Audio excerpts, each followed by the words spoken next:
And also to secure this meeting, you notice that we have people with security vests outside. Because guess what? When we announced that there was going to be a meeting with a very,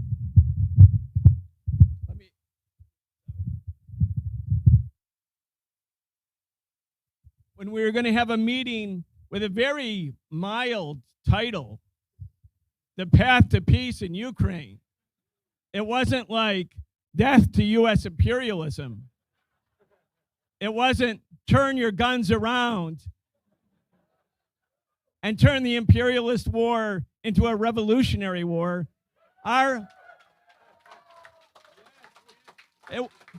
There were none of those kind of radical slogans. We had a slogan that said, the path to peace, negotiate, don't escalate.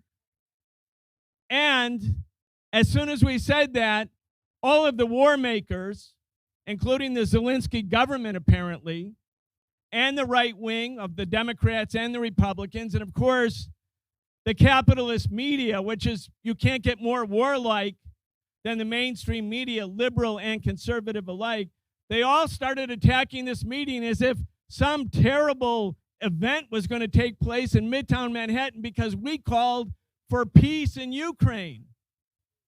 You don't have to have a very radical slogan to draw the wrath of the war makers, because in fact, whenever people have organized and fought for and mobilized for peace, they do draw the wrath of the war makers. And it doesn't matter whether their slogans are soft and mild, whether they talk about negotiations or overturning capitalism. Just mobilizing the people against war is a great danger to the war makers, because if the people finally say no to war, the wars end. The ruling class can't do the wars without the people.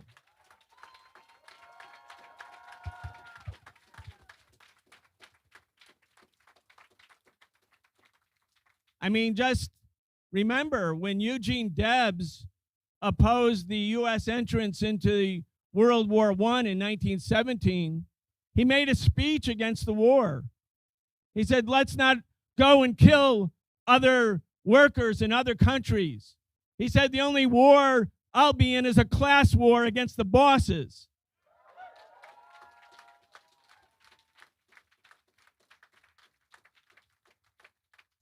Again, that was a little bit more of a radical slogan. But because he was against the U.S. entrance in World War I, he was put on trial, he was convicted, and at age 66, he was sent to prison for 10 years at hard labor. And when he was in his jail cell, he ran for president and got 1 million votes from people who stood with him.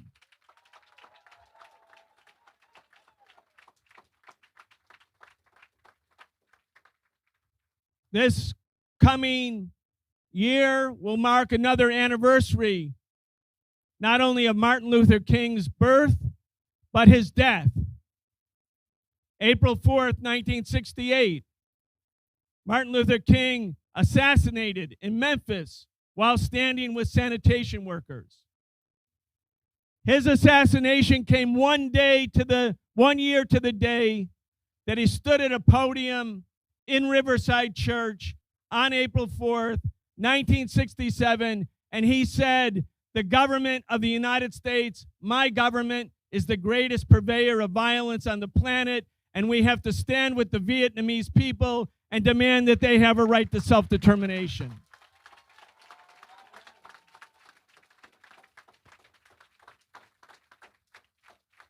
And 1 year later, he was shot dead because the war makers don't want the people to talk about peace.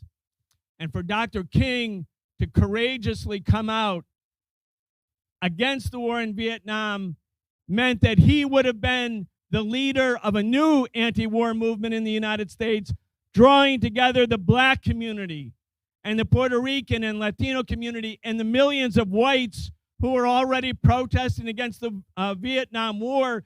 It would have been a rainbow, multiracial, multinational coalition for peace. And that's why Dr. Martin Luther King was assassinated 1 year to the day after he announced his opposition to Vietnam. And then the year later, a young man, 21 years old, one of the great leaders of all time in the U.S. social justice movement, the chairman of the Black Panther Party, Fred Hampton,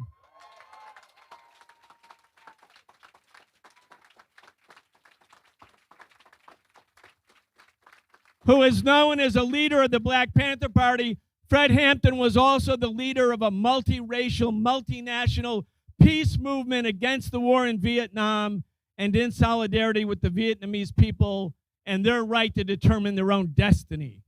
And he was shot dead by the Chicago police and the FBI, December 4th, 1969.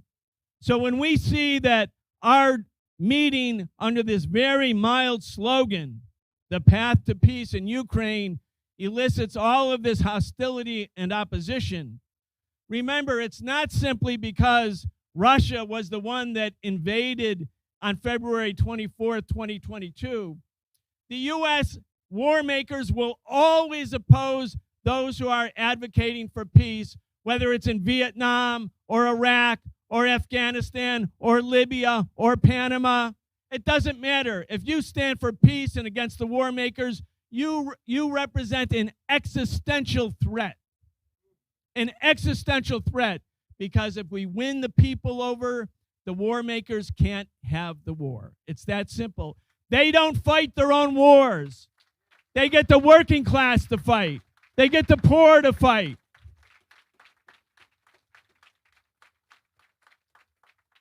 If the billionaires and the 1%, the bourgeoisie, had to actually fight imperialist wars, the wars would end. They would have ended a long time ago. They're only content with endless war and full spectrum dominance. If we agree to send our children to fight and die under the slogans that the imperialists provide us, and every time they go to war, they always give it a noble cause. It's not the 19th century or even the early part of the 20th century where the U.S. could invade Haiti and march the Marines into Port-au-Prince and take all of the money back to New York City banks and do it just because they could. Nowadays, with modern sensibilities, they have to give the invasions a noble cause, not theft and plunder and pillage. It's for something good. In the case of Iraq, it was to save us from weapons of mass destruction. In the case of the bombing of Libya, it was to help protect civilians. In the case of the bombing of Yugoslavia in 1999, it was to help Muslims in Kosovo, as if American imperialism suddenly started to love Muslims. And now the endless war in Ukraine, which is what they want, it's to stop Russia and to save Ukrainians. And the war makers love Ukrainians suddenly. We're taught to love Ukrainians and care about them. And why? Because if U.S. imperialism had to send U.S. kids to go and fight Russians, there would be a movement of hundreds of thousands or millions of Americans against this war with Russia. But if the U.S. can have Ukrainians do all the dying, have them do all the bleeding, have all the suffering somewhere else, then we can continue, as George W. Bush said, to keep shopping, not think about it, not be worried about it, not to be too angry about it, and simply accept the demonizing, colorful, demonizing rhetoric against the enemy, in this case, Russia and Vladimir Putin. We have to stand up to the war because, as Noam Chomsky put it, I can't believe Noam Chomsky is not reading from a script. He's just that wise, that articulate, even as an elder who has been there for so many decades. He can say, this is a ghastly gambit. And it is. And you think about who's engaging in the ghastly gambit. People like Anthony Blinken, who've spent their entire lives going to private schools, whose father was a Cold Warrior. people who are so privileged, so rich, who have never suffered at all. For them, all of this is just a big geostrategic chessboard where other people are the pawns and other people are dying, and they don't give a damn. They truly don't give a damn. In October 2021, Anthony Blinken, Jake Sullivan, Mark Milley, the chairman of the Joint Chiefs, Joe Biden, they must have woken him up for the meeting. They had a strategic session, and Biden was told that the Russians were preparing to invade Ukraine. And Biden said, "Really?"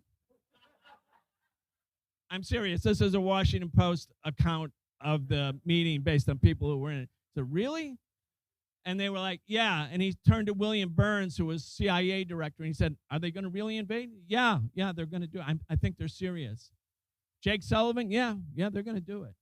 And then publicly, they started to announce that the Russians were going to invade. Remember? I mean, on our podcast, we thought, no, the Russians aren't going to invade. I thought, no, that's just more imperial war propaganda. And the Russians said, no, they're not going to invade. But Anthony Blinken kept saying, yeah, they're going to invade. They're definitely going to invade. And during that entire time where the U.S. was predicting the invasion of Russia, how did the U.S. react to what they said was the coming invasion? They continued to insist that all of Russia's demands to not have Ukraine become a staging ground for advanced U.S. nuclear and conventional missiles that could reach their target in 5 minutes, meaning missiles that Russia could not defend against. When Russia said, you will not be allowed to bring your missiles to our border because we will never have a day of peace from now on, Blinken said those demands are non-starters. So they're predicting the invasion of Russia. Russia says, look, we're really serious. This is a red line. We're amassing troops. You better negotiate. And instead of negotiating, Blinken and the Biden administration said, you don't tell us who can join NATO. And you don't tell Ukraine whether they can be in NATO or not. You, Russia, have no right to do this. And so for months, not only did they do that, they pumped in another $10 billion of weapons at the same time. So Putin is being told, we're never going to negotiate. We are going to put the advanced weapons on your border. We know you can't defend against them. And basically, F you. Right? That was the message. Why? If they knew the invasion was coming, and they knew it would be horrible and thousands of people would die, why didn't they say to the Russians, okay, let's meet. Let's seriously meet. Let's talk about this. Maybe Ukraine could be neutral. Maybe it doesn't need advanced weapons that have a flight time of 5 minutes pointing at Moscow on your border. Maybe we can meet you halfway. Now, would that have been a reasonable position? Would that have been reasonable? I mean, think about when the Soviet Union / Russia put missiles in Cuba in 1962. The United States said to Cuba and to Russia, we are going to have a thermonuclear war unless you take those missiles out of Cuba. They were 90 miles away from the United States. I was a young kid. We all anticipated that there would be a thermonuclear war because we thought the Pentagon's going to definitely do it and the Russians aren't going to back down. But the Russians did back down. The Soviets did back down. Thankfully, the Soviets backed down, because if they hadn't, we wouldn't be meeting here today. There would have been a thermonuclear war. And the madmen, the lunatics in the Pentagon were prepared to do that. But now they're doing the same thing to Russia. And Russia says, look, we have red lines.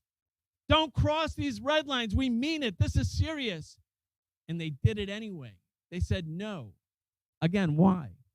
Because they wanted this war. Blinken wanted the war. Biden was informed that he wanted the war. And then he said, attaboy. They wanted the war because the war accomplishes some really important political, military, and economic objectives for U.S. imperialism. What are they?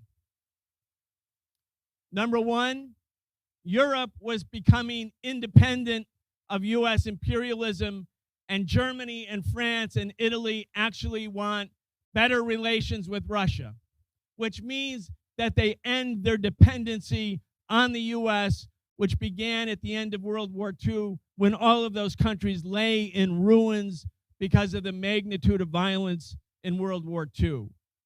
The New World Order that the U.S. created in 1945 said to Italy, Germany, and Japan, the defeated enemies of the U.S., you're now our friends. You can come in. We're not going to treat you as Germany was treated at the end of World War I, with heavy sanctions and Versailles. We're going to bring you into the world economy. We're going to give you access to the world market. We're going to let you, the German, Japanese, and Italian bourgeoisie, get rich again. We're not going to humble you and defeat you.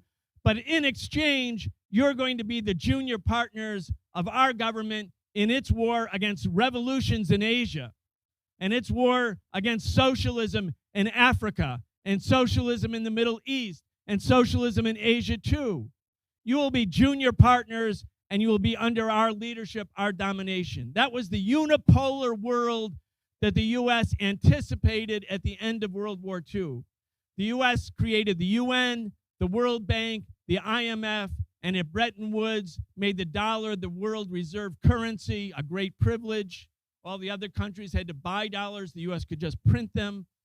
So the U.S. was creating a unipolar world, and all of Europe was fastened, as was Japan, under the domination of the U.S. hegemon. What the U.S. didn't expect in 1945 was that the Soviet Union would no longer be the sole socialist country, because revolution spread to China and Korea and Vietnam and Indonesia and India and the Middle East.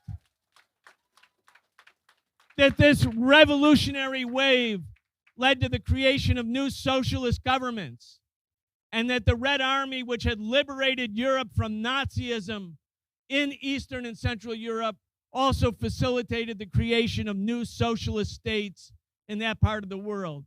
So suddenly, the U.S. plans for a unipolar world were trashed, because what emerged was a bipolar world, two camps, the socialist camp, led by communist parties, and the capitalist camp, led by U.S. capitalism, saw each other as rivals, challenged each other for support and attention in other parts of the world. What we now call the Cold War, which was really a global class war between the workers and poor peasants, led by communists against capitalists everywhere. So the world divided in this bipolar fashion until the Soviet Union was overthrown and the socialist governments were vanquished in Eastern and Central Europe. And then the U.S. said, now we can do what we wanted to do in 1945. Now we can actually have a unipolar world. Now we can say to the rest of the world, we will not allow to emerge any rival, even a regional rival, like Iraq or Syria or Libya or Iran or Venezuela or Cuba. We won't allow any of them to exist. We are the global hegemon. This is at last the attainment of a unipolar world. And over the last 30 years, everything that we've seen in terms of U.S. policy has been designed to maintain, reinforce, and enforce that unipolar domination. But guess what happened? The U.S. went to war in Iraq because it was the unipolar power. And the Iraqis said, we don't give a damn what kind of power you think. We're not going to allow foreign troops to occupy our country without fighting you, resisting, and ultimately driving you from our country. And the Iraqi resistance bogged U.S. imperialism down. The same thing happened all over the place. the U.S. couldn't actually maintain unipolar power like as if it was the 19th century, because the people of Africa, Asia, the Middle East, and Latin America won't go back. They're not going back to the 19th century. They're going to fight. They're going to resist. And they're going to win.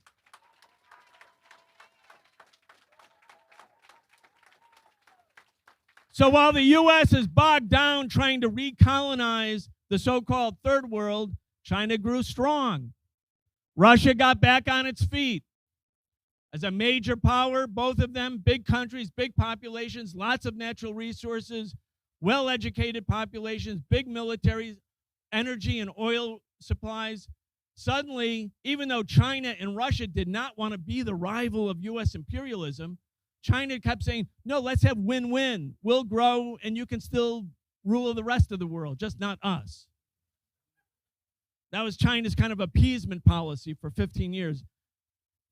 Libya, fine, we're going to abstain, but don't make it about us. Russia also wanted to be friends with American imperialism. Putin was even invited as a dinner guest to the G8 meetings, as long as they basically allowed the U.S. to be the unchallenged hegemon in the world. But then the U.S. can't stop itself. The organic trend towards counter-revolution and the decision to smash or weaken Russia and China because they were major powers and they were independent powers and they weren't going to be subjugated as colonies by the U.S., the U.S. decided, okay, we're going to go to war. And so U.S. has refashioned its military strategy. It's called major power conflict. And it became the priority of the Pentagon in its 2018 quadrennial report. And so Russia and China are thinking like, okay, the most powerful military in the world, the U.S., is preparing to go to war against us. What should we do? If you're Russia, what should you do? You know, the U.S. is now reorienting contingency planning, budgeting, ripping up arms treaties to get ready for the coming war with our country. You're Russia. And now you see that they're going to take Ukraine, which was the second biggest republic in the Soviet Union, historically, culturally, linguistically tied to Russia. They're going to incorporate Ukraine into NATO after a Nazi-led, U.S.-backed Nazi-led coup. And what are you going to do if you're Russia? Are you going to say, okay, fine? No. It wouldn't matter if it was Putin or any other political leader. It's untenable for the Russians to allow this to happen. This is what the U.S. plan was. The Russians knew it. Unfortunately, the Russians invaded Ukraine. Are we for that? We didn't think that was great. We thought that only unites the imperialists under the U.S. All of the opposition in Europe got muffled. It snuffed out the left-leaning and left-moving contradictions within Europe and put Europe really into a vassal state under the domination of U.S. imperialism. Lenin, Stalin, Brezhnev, didn't matter who the Soviet leader was. If you look at Soviet foreign policy, that policy was always designed to not allow the imperialists to unite at once against the Soviet Union because they would be too strong. By the invasion of Ukraine in 2022, the Russian government allowed all of the imperialists to be united as one under the leadership of the U.S. So we have this terrible tragedy. Europe is more connected to U.S. imperialist domination. Thousands of Ukrainians and Russians are dying. The Ukrainian and Russian people were one people when they were the Soviet Union. You don't have to go to the 10th century, as Putin does in his speeches about the historical unity of Ukrainians and Russians. The Soviet Union existed from 1922 to 1991, and there was never a war between Ukrainians and Russians. They fought together and defeated fascism and imperialism. I mean, this is a terrible, terrible tragedy. But for us in the United States, in the belly of the beast, living in U.S. under the leadership of U.S. imperialism, a government that says it speaks for us, do we then sit back and say, oh, the Russians pulled the trigger on February 22nd, 24th, 2022. The Russians are the aggressors, and ignore all of this other history, ignore what actually has been happening, ignore the fact that U.S. imperialism wanted the war, obviously, as we could see, because they refused to negotiate in good faith when Russia said, this is it. They refused to because they wanted the war. And we have to say, as people living in the United States, that our enemies are really not in Moscow. They're not in Kiev. They're not in any other place. They're on Wall Street. They're in Washington. They're at Langley Air Base. They're at the Pentagon.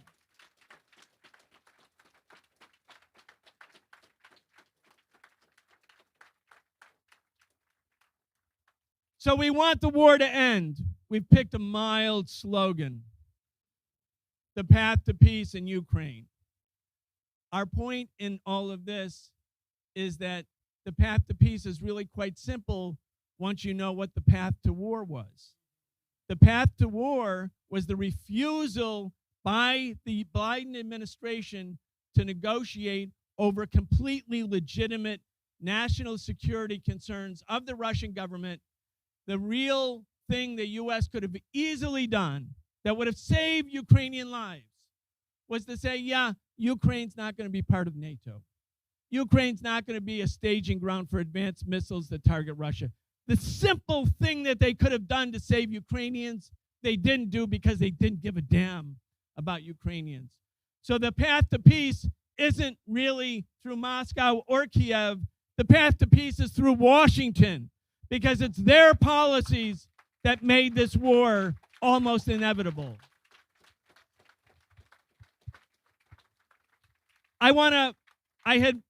Because I got carried away, I forgot one thing that I wanted to do early in the speech, but I want to do it. I want to use a video clip. It's about 3 minutes long.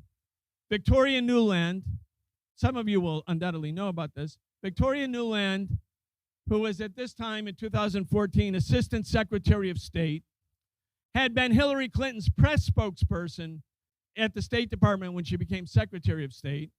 She's a real neocon. Her whole family's neocon. She was in Ukraine in 2014 when the protests were going against Yanukovych. Who is Yanukovych? Was he corrupt? Undoubtedly. Was he elected? Yes. Was he anti-EU? No. He wanted to have good relations with Russia and with the West. He wanted to be neutral. And he said the Ukraine would not come into NATO. And so Victoria Nuland and the U.S., John McCain, it was all of them. They were in Maidan in the protests, handing out cookies. You know, they love street protests. That's why we always see them in Times Square. And, you know, whenever we're, like having a militant protest, you can always count on high State Department officials to come and give us cookies. You know how that works. They were actually in Maidan giving out cookies, but when they weren't in the square giving out cookies, they were figuring out who the next government was going to be in Ukraine, and they were going to make sure Yanukovych, the neutral government, was gone, and that the U.S. would have a puppet regime that would bring Ukraine into NATO, again, making the war nearly inevitable. So let's watch this clip. It's Victoria Nuland talking to the U.S. ambassador at that time in Kiev, at the time that the protests were going on. Listen to what she's saying. She's saying, this is right before the coup, which was February 22nd, 2014. She's saying, we're going to tell you who the government is, who the new government will be. Matter of fact, they're handpicking who the Ukrainian government was. And guess what? A month later, that was the Ukrainian government. Let's watch this. I think we're in play. The Klitschko piece is obviously the complicated electron here, especially the announcement of him as deputy prime minister. And you've seen some of my notes on the troubles in the marriage right now. So we're trying to get a read really fast on where he is on this stuff. But I think your argument to him, which you'll need to make, I think that's the next phone call we want to set up, is exactly the one you made to Yachts. And I'm glad you sort of put him on the spot on where he fits in this scenario. And I'm very glad he said what he said in response. Good. So I don't think Cleach should go into the government. I don't think it's necessary. I don't think it's a good idea. Yeah, I mean, I guess you think what in terms of him not going into the government, just let him sort of stay out and do his political homework and stuff. I'm just thinking in terms of sort of the process moving ahead, we want to keep the moderate Democrats together. The problem is going to be Tony Book and his guys. And, I'm sure that's part of what Yanukovych is calculating on all of this. I think Yats is the guy who's got the economic experience, the governing experience. He's the guy, what he needs is Cleach and Tony Book on the outside. He needs to be talking to them 4 times a week. I just think Cleach going in, he's going to be at that level working for Yatsenyuk. It's just not going to work. Yeah, no, I think that's right. Okay. Good. Well, do you want us to try to set up a call with him as the next step? My understanding from that call, but you tell me, was that the big three were going into their own meeting and that Yats was going to offer in that context a three-way, the 3+1 conversation or 3+2 with you. Is that not how you understood it? No, I mean, that's what he proposed, but I think just knowing the dynamic that's been with them where Klitschko has been the top dog, he's going to take a while to show up for whatever meeting they've got. He's probably talking to his guys at this point. So I think you reaching out directly to him helps with the personality management among the three, and it gives you also a chance to move fast on all this stuff and put us behind it before they all sit down and he explains why he doesn't like it. Okay, good. I'm happy. Why don't you reach out to him and see if he wants to talk before or after? Okay, will do. Thanks. Okay, I've now written, one more wrinkle for you, Jeff. Yeah. Can't remember if I told you this or if I only told Washington this, that when I talked to Jeff Feltman this morning, he had a new name for the UN guy, Robert Seri. Did I write you that this morning? Yeah, okay. I saw that. He's now gotten both Seri and Ban Ki-moon to agree that Seri could come in Monday or Tuesday. Okay. So that would be great, I think, to help glue this thing and have the UN help glue it. And, fuck the EU. No, exactly. And I think we've got to.